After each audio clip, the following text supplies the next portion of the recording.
Dan kami percaya Tuhan, Tuhan tidak pernah berubah. Apapun yang Tuhan lakukan, Tuhan selalu kuasa-Mu menembus waktu, menembus tempat, dimanapun kami berada.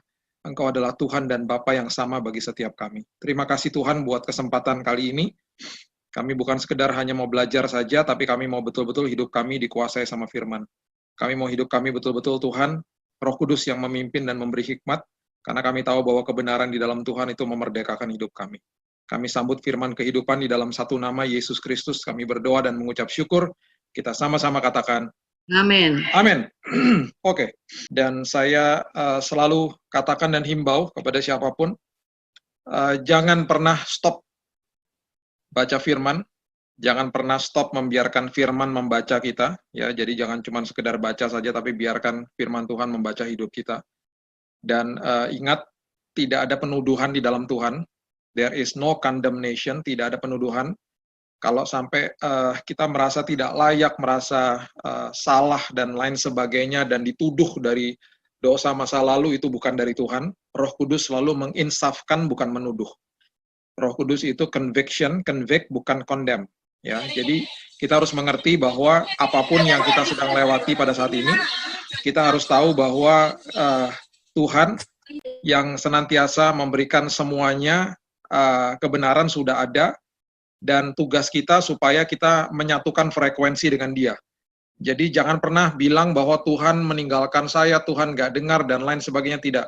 Tuhan tidak pernah begitu. Dia adalah Bapa yang selalu beserta dengan kita. Saya punya 2 orang anak, anak saya yang pertama sedang ada di luar, tapi yang kedua ini kan bersama-sama dengan saya. Saya akan pastikan kepada kedua anak saya ketika mereka ada di rumah saya, atau dimanapun mereka berada, saya pasti mau tahu apa yang mereka lakukan, saya akan support apapun yang mereka lakukan, dan saya akan mau ada di situ dan mendengarkan mereka. Saya ini manusia, apalagi Tuhan saya.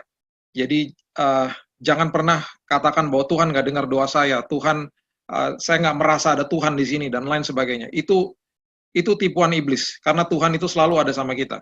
Dan jangan pernah katakan juga bahwa Tuhan tidak tolong saya, Tuhan menghukum saya dengan penyakit lah, dengan inilah, dan lain sebagainya. Kalau anak saya sedang naik sepeda dan dia terjatuh di luar, saya tidak akan memikirkan apa yang dia buat salah kemarin atau minggu lalu. Saya akan pasti langsung berlari mendapatkan dia, karena dia anak saya. Begitu juga dengan Tuhan, ya. Jadi kasih karunia Tuhan itu cukup bagi kita semuanya. Dan oleh sebab itu, kita juga harus tahu, dan harus tahu diri, jangan mempermainkan kasih karunia Tuhan yang begitu besar yang Dia sudah berikan dalam hidup kita. Pada kesempatan kali ini saya mau bagikan firman tentang prinsip, saya ambil dari Mazmur pasal yang pertama, ayat yang pertama sampai yang ketiga. Kalau bisa ditampilkan, Mazmur pasal yang pertama, ayat pertama sampai yang ketiga. Ini adalah ayat yang seringkali kita baca dan kita tidak melihat bagian yang di tengahnya, karena kita biasanya suka dengan kata di bagian yang ketiga dikatakan apapun yang diperbuatnya berhasil. Kita suka dengan yang enak-enak, kita suka dengan hal-hal yang nyaman gitu ya, dan kemudian akhirnya kita lupa bahwa ada sebuah proses yang harus kita hadapi. Mazmur pasal yang pertama, ayat yang pertama mengatakan, berbahagialah orang yang tidak berjalan menurut nasihat orang fasik, yang tidak berdiri di jalan orang berdosa, dan tidak duduk dalam kumpulan pencemooh. Kalau kita baca itu, mungkin kita katakan, ya saya begitu tuh, saya masuk dalam kategori itu, gitu ya. Saya berarti aman nih posisi saya. Kemudian kita baca lagi ayat yang kedua, tetapi yang kesukaannya ialah Taurat Tuhan, merenungkan Taurat itu siang dan malam. Saya juga baca renungan setiap hari, saya baca firman setiap hari, saya juga aman berarti. Terus kemudian kita membaca ayat yang ketiga, kita membacanya dengan sangat nyaman dan aman juga, karena kita merasa bahwa, wow, saya ini ditanam seperti pohon di tepi aliran air, ya, yang kemudian menghasilkan buahnya pada musimnya, tidak layu daunnya. Kita suka karena itu kata-kata yang sangat enak didengar. Kemudian apalagi yang di bagian terakhir dikatakan apa saja yang diperbuatnya berhasil. Nah, yang kita lupa dari kata berbahagialah di ayat yang pertama sampai kata berhasil di ayat yang ketiga, itu ada sebuah proses yang sebenarnya harus kita lewati. Dan proses itu adalah proses yang namanya ditanam. Dan proses yang ditanam ini adalah proses yang tidak enak. Betul-betul tidak enak. Karena ketika dikatakan seperti pohon yang ditanam di tepi aliran air, itu jangan kita pernah berpikir bahwa wah enak ya hidup saya nanti, pokoknya baca firman aja setiap hari. Pokoknya saya hidupnya nggak dalam dosa, saya pokoknya baca firman, nanti pasti berhasil deh saya gitu. Kita abaikan kata-kata itu dan kemudian kita tidak mengerti pewahyuan di dalamnya. Makanya kalau baca firman harus kontekstual, jangan dimutilasi. Dan ini adalah pengertian yang sangat luar biasa dalamnya dan diambil dari seorang yang menulis yang betul-betul mengalami banyak tantangan dalam kehidupannya. Kata ditanam di situ, ya saya berikan 3 poin saja. Kata ditanam itu, kemudian nanti kita bahas tentang buahnya dan kemudian tidak layu daunnya. Itu saja yang saya mau bagikan kepada Bapak Ibu sekalian. Kata ditanam itu adalah kata yang pasti, kalau ditanam itu pasti bicara soal biji. Nah, yang saya suka kalau mempelajari firman Tuhan adalah selalu mencari bahasa asli atau katanya. Nah, pertama kali saya membahas atau belajar tentang kata biji ini, ya, saya cukup bangga dengan Alkitab Bahasa Indonesia kita, karena biasanya Alkitab kita ini dengan kosakata yang sangat terbatas dalam bahasa Indonesia ini kurang bisa menjelaskan. Jadi seringkali kita harus membahas dari bahasa asli, bahkan kemudian kita bisa lebih mengerti kalau mengambil dari bahasa Inggris. Tapi justru di kata biji ini, dan kemudian di Alkitab juga dijelaskan ada kata benih, ya, itu adalah 2 kata yang sangat luar biasa jelas sekali dalam bahasa Indonesia. Dan ini pertama kali kalau saya bisa katakan ketika saya belajar firman tentang arti atau etimologi daripada sebuah kata, bahasa Inggrisnya justru kalah sama yang bahasa Indonesianya ini. Karena di dalam bahasa Inggris dibahasnya hanya seed, S-E-E-D. Benih disebutkan seed, biji juga disebutkan seed. Ya, padahal berbeda, itu 2 hal yang berbeda. Jadi kalau kita membaca firman Tuhan, kita membahas dari Kejadian sampai Wahyu, ketika setiap kali bicara soal biji, itu adalah sesuatu yang kita berikan yang masih mentah dari hidup kita.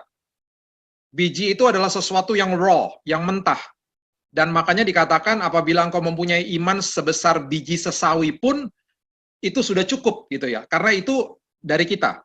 Nah, ketika kita memberikan yang sangat berkekurangan atau yang sangat terbatas, dan kita bermitra dengan Tuhan, biji itu bermitra dengan Tuhan, itu kemudian di tangan Tuhan menjadi yang namanya benih. Ya, kita harus ngerti dulu, ini dasarnya dulu, supaya kalau kita baca firman di sana-sini, kita mengerti 2 kata ini adalah 2 kata yang berbeda.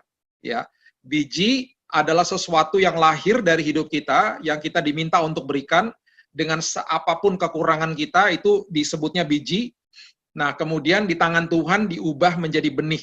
Dan di dalam kosakata bahasa Indonesia, benih itu sebenarnya artinya adalah biji yang sudah dikondisikan. Kalau kita bicara dalam konteks agraria, benih itu adalah biji yang sudah dikondisikan, biji yang sudah jadi sebuah cikal bakal yang akan menjadi sebuah tumbuhan, gitu ya. Nah, dengan pengertian ini, kemudian kita bisa membaca di 2 Korintus 9 ayat yang ke-10, itu dengan lebih jelas. Ya, 2 Korintus 9 ayat yang ke-10 mengatakan, ia yang menyediakan benih bagi penabur, dan roti untuk dimakan, ia juga yang akan menyediakan benih bagi kamu, dan melipat gandakannya, dan menumbuhkan buah-buah kebenaranmu. Ya, 2 Korintus 9 ayat yang ke-10. Nah, ini adalah sebuah ayat yang betul-betul menjelaskan bahwa ketika ada di dalam tangannya Tuhan itu jadi benih. Ya, banyak sekali contoh-contoh dalam firman Tuhan, seperti misalnya 5 roti dan 2 ikan, itu adalah konteksnya biji, ya, sesuatu yang raw, sesuatu yang mentah. Dia tanya kepada anak itu, kamu punya apa? Dia katakan, saya punya 5 roti dan 2 ikan. Ketika diberikan kepada Tuhan, biji menjadi benih, benih akhirnya bisa multiplikasi menjadi makanan yang bisa memberikan makan ribuan orang.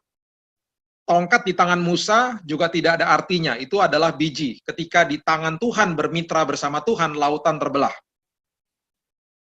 Kemudian batu dan umban di tangan Daud adalah biji, dia nggak punya apa-apa, hanya itu yang dia punya. tapi ketika bermitra sama Tuhan, Goliat mati. Ya, jadi kita harus mengerti, makanya kenapa dikatakan di firman Tuhan, kalau kita baca di Matius 13 itu dikatakan dengan jelas bahwa kerajaan surga itu seumpama dengan biji sesawi, gitu ya, diambil ditaburkan orang di ladangnya. Jadi ini pengertian antara biji dengan benih kita harus mengerti dulu. Nah, kembali ke dalam proses ditanam. Kalau kita sudah ada dalam posisi yang seperti Mazmur 1 ayat 1 katakan, kita tidak duduk di tengah-tengah pencemooh, kita sudah belajar untuk taat. Kita kemudian belajar untuk membaca firman, renungkan firman siang dan malam. Kita ini harus siap-siap di proses yang namanya ditanam. Karena kalau kita mau lihat ayat yang terakhir di bagian yang ayat yang ketiga dikatakan, apapun yang kau lakukan dibuat berhasil, itu sangat nikmat dan memang sangat-sangat luar biasa, dan itu tujuan daripada Tuhan untuk semua kita. Karena kita dipanggil sama Tuhan di dalam kerajaan surga, dipanggil untuk mengkolonisasi bumi. Ya, mengkolonisasi dalam sistem kerajaan adalah kita harus menularkan budaya kerajaan pusat, budaya kerajaan surga, dan di dalam kita melakukan ini, Tuhan mau kita semuanya berhasil. Makanya kita dikatakan kita adalah imamat rajani. Kita adalah, makanya Tuhan katakan King of all kings. Kita adalah raja-raja kecil di dalam kerajaan surga. Kita ada status juga warga dan juga kita adalah anak. Nah, pengertian ini adalah apapun yang kita lakukan Tuhan mau membuatnya berhasil, itu dimulai dari dalam. Itu nggak enak-enak aja duduk, terus kita merasakan bahwa yang penting saya udah taat, yang penting saya udah baca firman, nanti saya akan berhasil dalam hidup saya. Tidak. Ada yang namanya sekolah kehidupan, ada yang namanya proses yang namanya ditanam. Ditanam itu nggak enak, seperti pohon yang ditanam di tepi aliran air. Nah, kalau ditanam Bapak Ibu, itu berarti posisinya ada di bawah tanah. Kalau bahasa Inggrisnya berarti dikatakan kita lagi under. Jadi setiap kali Bapak Ibu merasakan bahwa saya lagi under pressure, di bawah tekanan, saya ada di bawah under fear, di dalam ketakutan, atau saya ada di bawah di bawah rata-rata, misalnya saya merasa saya tidak seperti yang lain, atau bahkan sekarang banyak yang di bawah UMR bahkan karena gajinya dipotong, atau bahkan ada yang di PHK. Justru ketika ada kata di bawah, itu adalah proses kita sedang ditanam sama Tuhan. Dan justru di dalam proses seperti ini, saya justru menghimbau kepada Bapak Ibu sekalian, berbahagialah. Karena sebentar lagi, apapun yang kau kerjakan akan dibuat berhasil sama Tuhan. Jadi, di dalam proses ditanam, itu seringkali posisinya kita salah artikan, karena posisi ditanam itu posisinya sama dengan dikubur. Setuju ya? Karena dua-duanya ada di dalam tanah, di bawah tanah.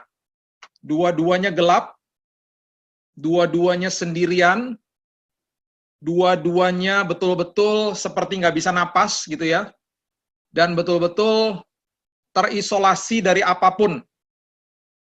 Dan seringkali kita berpikir bahwa saya sedang dikubur. Bedanya dikubur dengan ditanam, kalau dikubur akan busuk, kalau ditanam akan keluar tunas muda, dan seperti firman Tuhan tadi katakan, kita akan ditumbuhkan tunasnya, buahnya, dan kita akhirnya akan mempunyai sebuah daun yang tidak akan layu. Nah, oleh sebab itu, ketika kita ada di dalam proses sedang di bawah, jangan khawatir, jangan sedih, katakan sama Tuhan, terima kasih Tuhan, saya sedang ditanam karena sebentar lagi Tuhan akan mengeluarkan tunas saya. Di Jakarta ada gedung namanya Tamrin 9. Tamrin 9 ini sebentar lagi akan menjadi gedung tertinggi di Indonesia dengan ketinggian kalau tidak salah 350 atau 360 meter dengan jumlah lantai 70-an.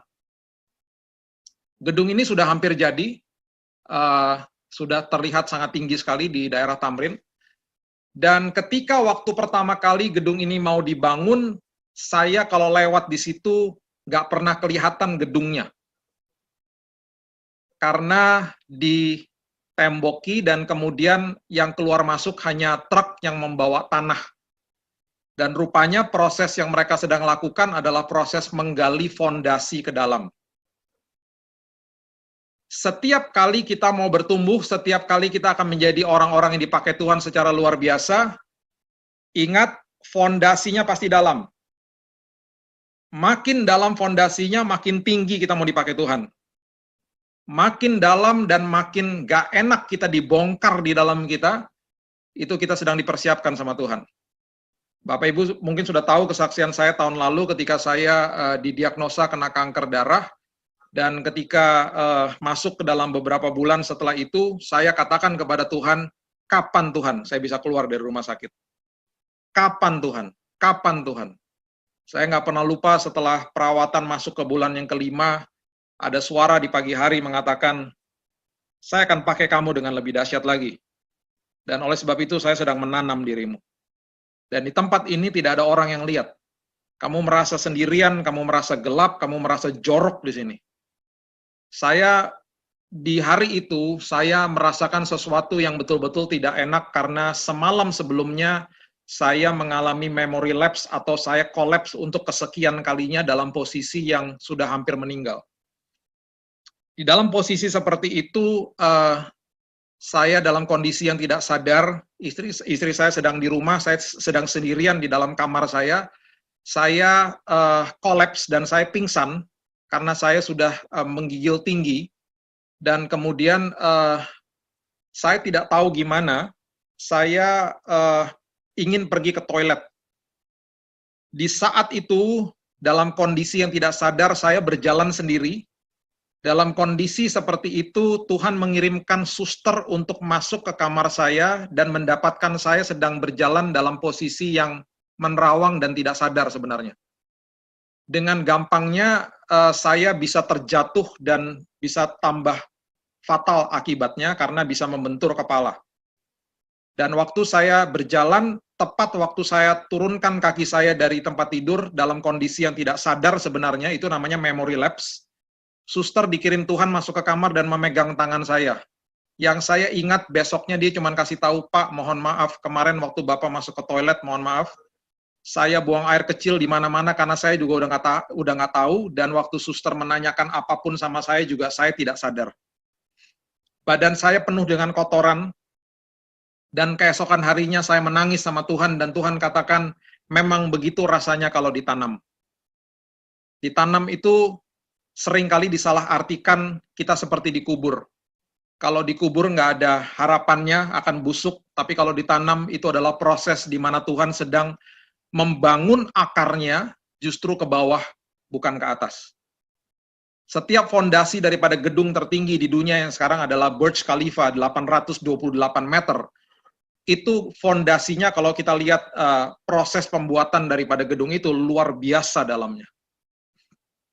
Jadi sekali lagi, kalau kita merasa kita ada di bawah, kita ada di dalam tempat yang tidak enak, kita ada di dalam tempat yang sepertinya sendirian dan lain sebagainya, saya mau beritahu kepada kita semuanya, Tuhan sedang membangun karakter kita karena akarnya ditanam ke bawah. Dan seringkali dia tidak tumbuhkan cepat-cepat karena biasanya karakter kita belum siap. Seringkali kalau cepat-cepat ditumbuhkan, kita akan justru mati dengan tekanan dunia. Karena akarnya belum kuat. Pohon kalau cepat-cepat tumbuh, akarnya belum kuat, kena sama angin pasti tumbang. Saya ada tetangga saya di depan rumah saya, ada pohon namanya sawo ijo. Itu rindangnya luar biasa sampai dia menutupi rumah saya, dan akhirnya kami menikmatinya karena pohon itu begitu besar. Pohon itu ditanam kira-kira 20 tahun yang lalu. Akarnya sudah sangat dalam. Setiap kali ada angin kencang, hujan deras, dan lain sebagainya, pohon itu tidak pernah bergerak. Jadi saya percaya justru di dalam saat seperti ini, kita ada di dalam saat yang tidak enak seperti ini, kita melewatinya bersama-sama pada saat ini, kita sedang ditanam sama Tuhan. Kita sedang dipersiapkan untuk tahun depan. Gereja Tuhan juga dipersiapkan untuk tahun depan. Saya banyak bicara dengan teman-teman hamba Tuhan, saya katakan gedung gerejanya ditutup, gerejanya nggak bisa ditutup. Gereja adalah kita semuanya. Kita sedang dikembalikan ke dalam posisi gereja awal. Gereja awal itu, waktu di awal, gereja awal itu betul-betul dampaknya luar biasa. Mohon maaf, saya katakan kepada teman-teman saya, seringkali yang kita lakukan kemarin-kemarin ini di hari Minggu, cost-nya tinggi. High cost, low impact. Cost-nya begitu besar, ya, biayanya besar di hari Minggu, tapi impact-nya, dampaknya nggak ada. Karena jemaat tidak mengerti apa yang namanya ibadah. Jemaat tidak mengerti apa arti daripada gereja. Nah, sekarang tanpa kita sadari, tiba-tiba gedung-gedung ditutup sama Tuhan, ya. Tuhan membiarkan semuanya ditutup, tapi kita harus sadar bahwa gereja tetap dibuka karena gereja adalah kita semuanya, eklesia. Dan tanpa kita sadari, tiba-tiba ribuan gereja dibuka di rumah-rumah. Karena sekarang di keluarga demi keluarga ada perjamuan, ada doa, dan lain sebagainya. Dan tanpa kita sadari, kita punya empati kepada orang-orang yang nganterin paket, kita kasih tips lebih, kita mulai berpikir bagaimana saya membantu komunitas, dan mulai kita berpikir satu-satu, kita mulai bergabung dengan gereja sana, gereja sini, sudah tanpa tembok lagi, kita bisa ibadah di mana saja. Dan banyak orang-orang yang tidak percaya mendengarkan firman sekarang karena banyak sekali firman membanjiri YouTube dan online dan lain sebagainya. Dan tiba-tiba tanpa kita sadari kita tidak mendoakan organisasi lagi, tapi kita mendoakan kota, kita mendoakan negara dan bangsa ini. Itulah fungsi daripada gereja awal, di mana waktu gereja awal dibuka pada awalnya, nggak ada gedungnya Bapak Ibu, mereka hanya bertemu di rumah-rumah, tapi setiap hari ribuan orang terima Yesus. Karena Alkitab dengan jelas mengatakan kelompok ini sangat memikat hati mereka. Yang saya sedih selama ini, ketika kita terkurung di dalam gedung-gedung gereja, kita berpikir bahwa ibadah kita selesai setelah 2 jam atau 1,5 jam di gereja. Padahal ibadah tidak bisa selesai. Ibadah harus dilakukan setiap hari karena kita adalah tubuh Kristus. Kita adalah eklesia. Itu gedungnya, kita gerejanya. Kitalah bait Allah itu. Jadi dimanapun kita menginjakkan kaki kita, tempat itu berubah jadi tempat ibadah. Rumah kita jadi tempat ibadah. Tempat umum jadi tempat ibadah. Itu baru namanya berdampak. Jadi kalau sekarang gedung-gedung gerejanya ditutup, saya justru tersenyum. Bukan tersenyum berarti saya menyukuri ada pandemi ini, bukan. Karena saya selalu punya prinsip dan saya selalu bangga sama Tuhan saya.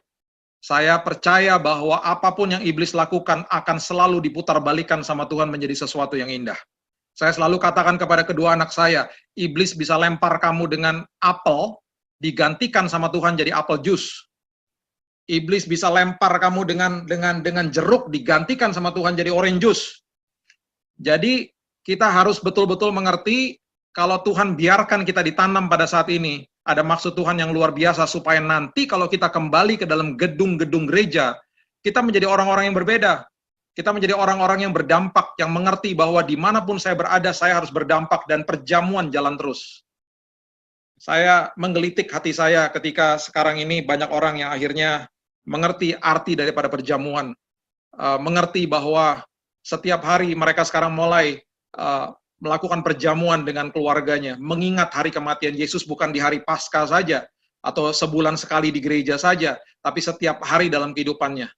Dan anak-anak mulai diajarkan bagaimana mereka melakukan perjamuan, mereka ikut perjamuan, mereka merasakan karya Tuhan yang luar biasa.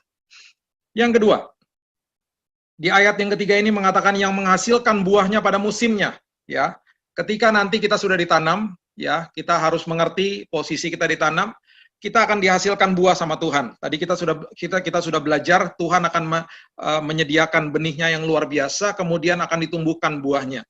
Nah, di dalam buah roh ya, saya nggak akan panjang-panjang di dalam buah roh, nanti Bapak Ibu buka sendiri di Galatia 5 pasal yang ke-22, ayat yang sudah sangat populer sekali, itu selalu didengungkan ada kasih, kemudian kasih itu akan membawa kepada damai sejahtera, kemudian dibawa kepada sukacita. Ya, buah itu selalu begitu. Buah itu untuk dinikmati sama orang lain. Buah bukan untuk kita, tapi untuk dinikmati sama orang lain. Jadi ketika hidup ini ditanam, pasti kita akan berbuahnya luar biasa. Ya, kita buka dulu di Yohanes 15 ayat 10.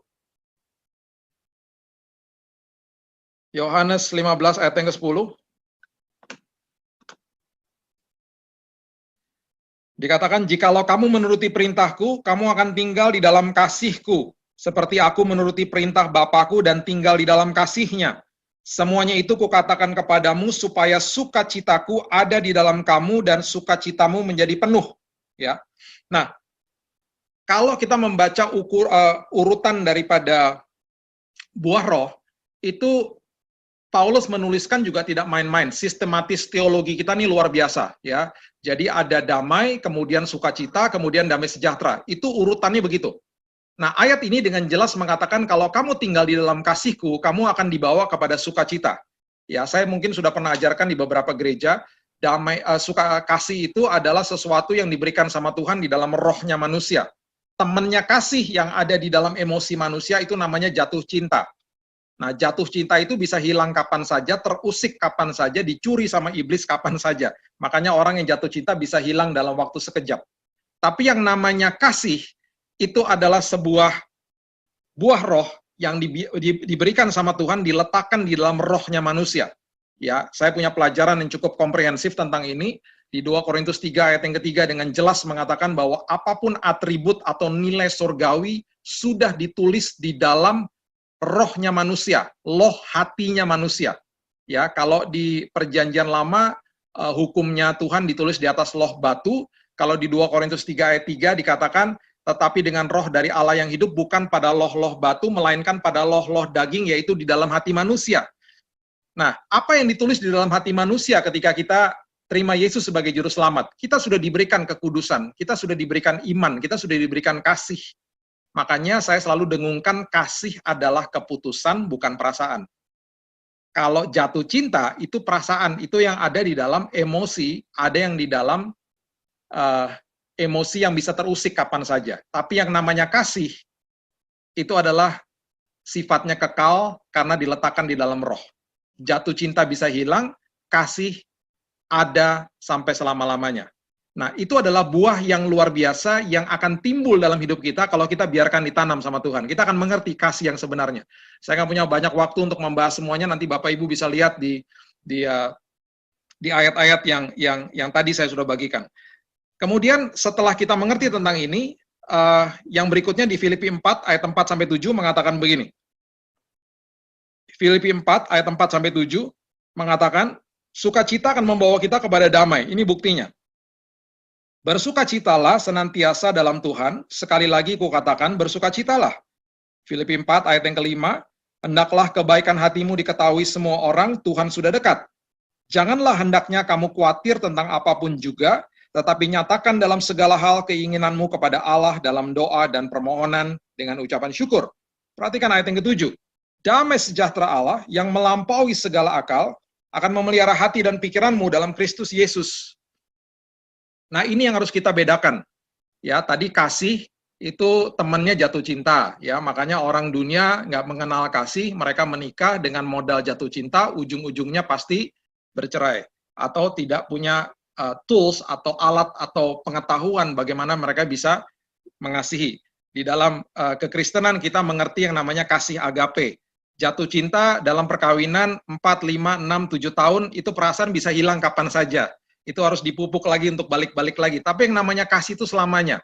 Makanya ketika rasa-rasa jatuh cinta sudah tidak seperti waktu di pacaran, ya, kita akan merasakan betul-betul yang namanya kasih yang sesungguhnya, ya. Nah, saya juga mau memberikan pengertian ini kepada Bapak Ibu. Di dalam sukacita, itu sukacita juga adalah sesuatu yang sangat kekal, ada di dalam rohnya manusia. Temannya sukacita adalah yang namanya kesenangan atau kebahagiaan. Ya, kesenangan itu bisa hilang kapan saja, sukacita nggak bisa diusik sama iblis. Makanya orang-orang Kristen dengan bangga bisa katakan, saya melewati lembah kekelaman, saya melewati proses yang tidak enak, saya melewati proses sedang ditanam. Saya nggak ada kesenangannya, tapi nggak tahu gimana ya, saya kok bisa ada rasa sukacita yang luar biasa dalam hidup saya. Ya, jadi kita harus mengerti bahwa yang Tuhan berikan itu adalah sesuatu yang tidak pernah bisa diusik sama iblis. Yang namanya damai sejahtera juga begitu. Damai sejahtera letaknya di dalam roh, temannya damai sejahtera adalah ketenangan. Ya, ketenangan dan kesenangan bisa hilang kapan saja, damai sejahtera dan sukacita tidak bisa hilang. Sekarang saya tanya sama banyak orang, melewati pandemi ini, ada ketenangan, kadang-kadang nggak ada Pak, ada kesenangan, nggak ada Pak, ada damai, ada pasti, ada sukacita, ada, karena itu diletakkan di dalam roh, nggak bisa dicuri, nggak bisa diambil sama iblis. Jadi itu yang Tuhan mau supaya kita mengerti, ketika kita ditanam, kita mengerti bahwa saya punya kasih, saya memiliki sukacita, saya memiliki damai Tuhan, yang tidak akan pernah bisa dicuri sama siapapun. Itu adalah buah roh yang harus kita mengerti. Dan kita sebenarnya sudah punya, tapi seringkali anak-anak Tuhan ini tidak mengerti bahwa kita sudah punya. Jadi prinsipnya adalah ketika kita mau ditanam, kita tidak mencabut diri kita, ya. Hati-hati dengan proses itu. Seringkali orang mencabut dirinya dari proses ditanam, dan akhirnya timbullah chaos, timbullah hal-hal yang tidak diinginkan. Contohnya apa, Pak? Contohnya gini, coba saya kasih tahu. Ya, banyak orang di akhir-akhir ini ketika income-nya sudah berkurang, ketika penghasilannya dipotong, kondisi sudah sangat menekan, angkat telepon pinjam-pinjam uang sama orang. Saya paling anti dengan hal-hal seperti itu, dan saya cukup keras dengan hal-hal seperti itu, karena bagi saya itu malu-maluin. Ya, karena apa? Kita semuanya adalah anak Tuhan, kita punya akses kepada Bapa kita yang luar biasa, dan makanya kenapa di Matius 6 ayat 31 dikatakan bahwa janganlah kamu khawatir dan berkata, apa yang akan kami makan, minum, atau pakai. Jadi bukan sekedar jangan khawatir, nggak boleh berkata juga, Yesus katakan. Kenapa? Karena kita punya akses kepada Bapa kita di surga. Bayangkan anaknya Prince Charles dari Inggris, seorang prince atau raja yang luar biasa, dia nggak pernah ngomongin uang. Dia nggak pernah ngomongin besok saya akan makan apa ya. Itu akan sangat malu-maluin rajanya. Makanya kita ini kan anak raja, punya akses. Ya, saya sudah punya banyak pengajaran tentang itu, bahwa kita ini punya akses bukan kepemilikan. Kalau kita merasa memiliki, pasti akan merasa berkurang. Seperti anak yang terhilang, ya, waktu dia memisahkan hidupnya dari bapaknya, dia sebelum pergi, dia bilang begini, berikan yang menjadi hak milikku. Dia memisahkan proses akses ya kepada bapaknya, dia minta akhirnya sekarang masuk ke dalam hak kepemilikan. Setiap kali kita merasa memiliki, kita pasti akan kekurangan. Setiap kali kita merasa memiliki, kita pasti kehabisan. Tapi kalau kita punya akses, nggak akan ada habisnya. Makanya ketika si bungsu pulang, si sulung kan cemburu. Dia bilang gini, kenapa Bapak tidak pernah buat pesta untuk aku? Bapaknya bilang gini, loh, kamu tuh tinggal sama aku loh. Apapun yang menjadi milikku, milikmu. Masa kamu nggak nyadar? Nah, itu adalah gambaran daripada orang-orang Kristen. Kita udah tahu bahwa didengungkan berkali-kali bahwa dia adalah raja, dia adalah Bapa kita masih ketakutan. Makanya dengan jelas di Matius 6 ayat 31 dikatakan, jangan kamu khawatir, dan seringkali nggak dibaca kata yang berikutnya, dan berkata. Kalau jangan khawatir, oke lah, udah sering didengungkan. Tapi kalau kata berkata itu nggak pernah dihotbahkan. Jadi nggak pantas kalau kita bilang, aduh gimana ya besok, aduh gimana ya. Bahkan saya sangat melarang orang-orang anak-anak Tuhan untuk telepon-teleponan dan kemudian saling-saling khawatir dan saling mencurahkan isi hatinya karena, aduh besok gimana ya, aduh besok gimana ya. Malu-maluin. Malu-maluin, kita ini anak raja. Posisi kita menentukan provision daripada Tuhan. Kalau anak saya, ya, hari ini dia udah makan nih misalnya ya, kemudian dia lihat di atas meja makan tidak ada makanan buat besok.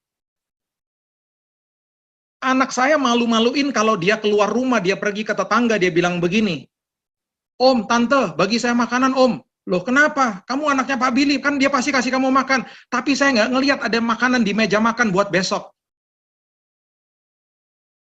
Makanya Tuhan katakan begini, biarkanlah kesusahan untuk sehari ini, untuk hari ini aja. Besok aku akan tanggung lagi, karena besok aku akan memberikan kepadamu selalu berkelimpahan dan cukup. Selalu berkelimpahan dan cukup. Jadi kalau kita mengerti bahwa kita punya akses kepada Bapa kita, bahwa kita betul-betul mengerti bahwa saya ini anak raja, bukan sekedar nggak usah khawatir, kita nggak akan berkata-kata. Apalagi pinjam uang. Aduh, saya paling anti sama gitu-gituan. Saya mohon maaf ya, ada beberapa orang yang harus beberapa orang akhirnya saya blok dari sosial media saya lah atau dari WhatsApp saya karena sudah dikasih tahu berkali-kali tetap melakukan hal yang sama. Saya katakan begini. Kalau kamu sudah dalam posisi yang sekarat, kamu betul-betul nggak bisa ngapa-ngapain lagi. Itu adalah caranya Tuhan. Di saat itu Tuhan akan beracara kepada dirimu. Tapi kalau kamu masih cari-cari cara, angkat telepon, mau cari jalan sama orang lain dan lain sebagainya, Tuhan akan diam. Justru di saat kamu betul-betul udah nggak bisa ngapa-ngapain, disitulah Tuhan akan turun tangan. Jadi menikmatilah yang namanya proses ditanam. Memang gelap, memang nggak enak. Tapi justru di situ dia akan tumbuhkan buahnya tepat pada waktunya. Dia sudah sediakan damai kok. Dia sudah sediakan yang namanya sukacita. Melewati hal yang seperti itu, dia sudah sediakan semuanya bagi kita. Tenang aja, tenang aja. Nanti pada waktunya dia akan berikan. Nggak mungkin kita dibiarkan kelaparan. Nggak mungkin kita nggak dicukupkan kebutuhan kita. Orang kita punya akses kok. Dan di dalam kerajaan surga, ya, di dalam kita kemarin merayakan kemerdekaan, negara Indonesia ini punya kedaulatan rakyat namanya. Ya, di Undang-Undang 45 ayat pasal pertama ayat yang kedua kalau nggak salah itu dikatakan kedaulatan rakyat. Jadi negara ini betul-betul dipimpin atau dikontrol yang namanya demokrasi, kedaulatan rakyat. Makanya kita punya DPR, Dewan Perwakilan Rakyat. Dalam kerajaan nggak ada Bapak Ibu. Kita dipimpin sama raja. Ya, di dalam kerajaan di muka bumi juga beda. Ya, prajurit sama serdadu sama warga sama rakyatnya berperang bagi sang raja, melindungi raja. Dalam kerajaan surga nggak begitu, rajanya mati bagi kita. Jadi kita ini adalah anak dan kita punya akses yang luar biasa. Ya, pada akhirnya ayat ini akhirnya mengatakan bahwa ya seperti pohon yang ditanam di tepi aliran air, menghasilkan buahnya pada musimnya, dan kemudian pada akhirnya dikatakan tidak akan layu daunnya. Daun ini bicara soal semangat hidup. Daun ini bicara soal keindahan, ya. Makanya kalau Bapak Ibu melihat sebuah pohon, biasanya yang menjadi keindahan daripada pohon itu adalah daunnya, bukan buahnya. Kalau pohon itu nggak ada daunnya, cuma ada buahnya, pasti nggak nikmat untuk dilihat. Tapi ketika ada daunnya, pasti pohon itu jadi sesuatu yang sangat indah. Ya, saya akan tutup dengan kesaksian saya singkat saja. Waktu saya sedang di rumah sakit, ada seorang rekan saya yang WhatsApp-WhatsAppan sama saya di bulan Februari, ya. Dan waktu dia bertanya sama saya, kemudian dia tahu bahwa saya sudah divonis mati dan lain sebagainya. Dan kemudian dia membalas WhatsApp saya, dia katakan, kok kamu suara sepertinya seolah-olah suaramu itu atau tulisanmu di WhatsApp itu kok tidak ada rasa takut, seolah-olah kamu kayak punya pengharapan gitu ya. Punya semangat, saya nggak pernah lupa dia tulis kata semangat. Saya bilang sama dia, itu semuanya karena Yesus saya, ini teman saya bukan orang percaya. Dan ketika saya katakan itu sama dia, dia katakan kepada saya, wow, saya nggak pernah seumur hidup saya merasakan damai atau sukacita seperti itu. Gimana caranya supaya saya bisa merasakan seperti apa yang kamu rasakan? Kamu sudah di dalam kondisi yang divonis mati, kok bisa begitu? Saya bilang sama dia, coba Yesus saya. Kalau kamu nanti malam tidur, kamu berdoa sama Yesus saya, dan jangan dijadikan Yesus saya seorang dewa, yang kamu hanya transaksi saja, cuma mau minta-minta damai saja, tapi betul-betul percaya sama dia. Singkat cerita, kira-kira 12 jam kemudian, jam 7 atau jam 8 pagi besoknya, saya dapat WhatsApp lagi dari dia, dia katakan bahwa, wow, tadi jam 5 subuh, saya dibangunkan karena saya melihat dia dalam mimpi saya.